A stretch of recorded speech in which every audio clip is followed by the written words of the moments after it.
সকাল 5টার দিকে আমরা ঘুম থেকে উঠে বাইরে থেকে একটু হেঁটে আসলাম, প্লাস সারাদিন কি কি করি ওটাও তোমাদের সাথে শেয়ার করব। Welcome back to my mini blog day 13। এখন বাজে প্রায় 5টা। আমরা একটু হাঁটতে বাইরেছি, কিন্তু এই হাঁটার শক্তিটাও নাইগা, তাই আমরা একটা হোটেল থেকে খাওয়া দাওয়া করে নিলাম। খাওয়া দাওয়া শেষ, সোনার বাংলাদেশ। চোখ নাক মুখ বন্ধ করে দিলাম একটা হাঁটা, যতক্ষণ আমাদের অবস্থা খারাপ না হয়ে যায়। হাঁটতে হাঁটতে একদম অনেক সামনে পর্যন্ত গেছি। এলাকাটা পুরো 2বার চক্কর দেওয়ার পর আমরা বাসার উদ্দেশ্যে রওনা দিছি। আমাদের দুইজনের অবস্থা পুরাই কাহিল ছিল, দেখেই বুঝতেছো তোমরা। বাসায় আইসা পড়ছে, এখন বাসায় আইসা একটা ঘুম দিলাম, পরে সকালে উঠলাম। উঠে দেখি কারেন্টও নাই, ফোনে চার্জও নেই। এখন অলরেডি বিকাল 4টা বেজে গেছে। ভাবতেছি একটু ছাদে যাব, গাছগুলিকে দেখবো কি অবস্থা। এখন আমার প্রিয় ক্যাপটা আর একটা কেচি নিয়ে আমরা চলে যাব ছাদে। এটা হচ্ছে বোম্বাই মরিচের গাছ, অবস্থা পুরোই খারাপ। দেখতেছো অনেক ডাইলাতে হলুদ হলুদ হয়ে আছে। এখন ওগুলি আমার কাটতে হবে। এখন ছুরিটা নিয়ে ডাইলাগুলি কাটতে হবে।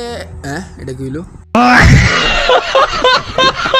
ছাদে যত গাছ ছিল সব গাছের ডালগুলি যেগুলি পেকে গেছে ওগুলো আমি সব কেটে ফালিয়ে দিলাম, কারণ যদি রাখতাম তাহলে সবগুলি গাছে ইফেক্ট পড়তো। প্রায় সন্ধ্যা হয়ে গেছে গাইস। আজকের এই মিনি ব্লগটি এই পর্যন্তই রাখতেছি। তোমাদের কাছে কেমন লাগছে অবশ্যই কমেন্টে বলবা। আজকের জন্য বিদায় নিলাম প্রিয়। ভিডিওটি লাইক এবং চ্যানেলটি সাবস্ক্রাইব করে দিও।